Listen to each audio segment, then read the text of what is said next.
आज है 31 में और हम शुरू करते हैं आज के करंट अफेयर्स। पहला है इंडस वाटर ट्रीटी से related. Indus water treaty agreement 1960 में साइन हुआ था इंडिया और पाकिस्तान के बीच में।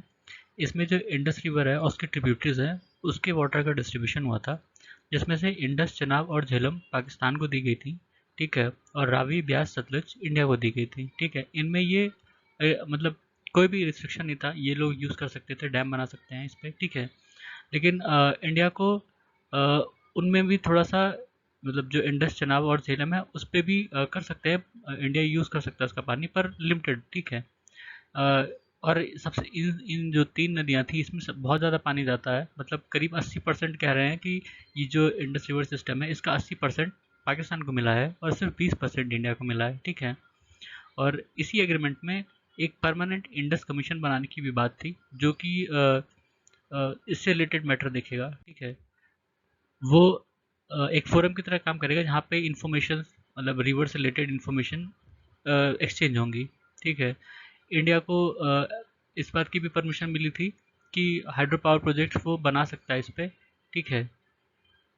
पर लाइव स्टोरेज नहीं होगा, मतलब डैम नहीं बना सकते हैं डायरेक्ट, लेकिन हम कोई हाइड्रो पावर प्रोजेक्ट किसी उसकी ट्रिब्यूटरी से या सब ट्रिब्यूटरी से बना सकते हैं, ठीक है। उसके बाद परम अनंत एक सुपर कंप्यूटर है जो कि आईआईटी गांधीनगर में लगाया गया है, ठीक है। ये जो सेकेंड फेज़ है एनएसएम का, नेशनल सुपर कंप्यूटिंग मिशन, उसके अंतर्गत ये लगाया गया है। और जो नेशनल सुपर कंप्यूटिंग मिशन है ये एक जॉइंट इनिशिएटिव है ministry of electronics and information technology और department of science and technology, ठीक है। उसके बाद इस साल, मतलब जो अभी साल बीता है उसमें महाराष्ट्र ने उत्तर प्रदेश को पीछे छोड़ दिया है शुगर प्रोड्यूसन, ठीक है। पहले अभी तक 5 साल तक यूपी नंबर 1 पे था शुगर प्रोड्यूसिंग में, अभी इस साल लास्ट ईयर महाराष्ट्र हो गया, ठीक है। फिर है रेड सैंडर्स, जिसको लाल चंदन भी कहते हैं। ये एक फ्लोरा स्पीशीज है, ठीक है। मेनली जो ईस्टर्न घाट पार्ट है इंडिया का उसमें पाया जाता है और उसमें भी सबसे ज़्यादा आंध्र प्रदेश में, ठीक है। और IUCN की जो रेड लिस्ट है उसमें ये इंडेंजर्ड लिस्ट में है। और रेड सैंडर्ड जो है अपेंडिक्स 2 में है, साइट्स की, साइट्स मतलब convention on international trade in endangered species of wild life, fauna and flora, ठीक है। और इसके बहुत सारे यूज़ हैं, थेरेपेटिक यूज़ है, ठीक है। खासकर इंडिया में या एशिया में कह लीजिए और चाइना में कॉस्मेटिक में भी यूज़ होता है, मेडिसिन प्रोडक्ट में यूज़ होता है, ठीक है। इवन फर्नीचर भी बनते हैं इसके। और इसका जो एक्सपोर्ट है वो प्रोहिबिटेड है, ठीक है, फॉरेन ट्रेड पॉलिसी के अंदर। उसके बाद PMEG, prime minister's employment generation programme, इसको अभी इसकी अवधि खत्म हो रही थी, इसको बढ़ा के 2026 तक कर दिया गया है। ये जो यूथ होते हैं उनको माइक्रो एंटरप्राइज मतलब बनाने में, सेटअप करने में मदद करता है, खासकर जो नॉन फॉर्म सेक्टर है, ठीक है, उसमें। उसके बाद PM cares, prime minister citizen assistant and relief in emergency situation, ये फंड जो बच्चे ऑर्फन हो गए हैं उनके लिए भी यूज़ होगा। उसके बाद जो इंटरनेशनल डे ऑफ योगा आ रहा है 21 जून को, उसकी थीम रहेगी योगा फॉर ह्यूमैनिटी। उसके बाद जो डिपार्टमेंट ऑफ पोस्ट है उसने ड्रोन के द्वारा एक चिट्ठी दी है, मेल, ठीक है, गुजरात के कच्छ में। और ये इंडिया में पहली बार हुआ, ये शायद कहीं भी पहली बार हुआ।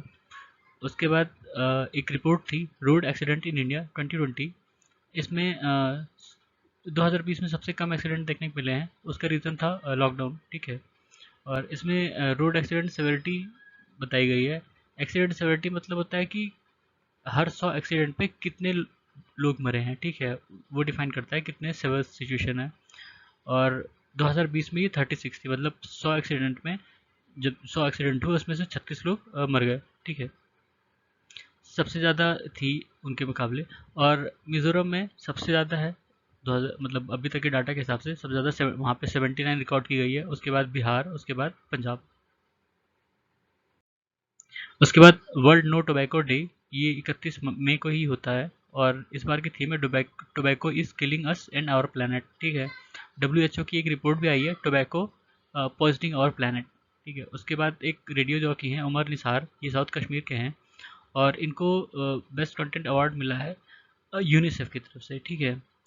उसके बाद Indian council for cultural relations, ये एक ऑटोनॉमस ऑर्गेनाइजेशन है गवर्नमेंट ऑफ इंडिया के अंडर में, ठीक है। इसका हेडक्वार्टर नई दिल्ली में है और ये 1950 में बना था, ठीक है। अभी इसका एक gen next democracy network programme हुआ था जिसमें कई देशों के लोगों ने पार्टिसिपेट किया था। तो ये थे आज के हमारे करंट अफेयर। सुनने के लिए धन्यवाद।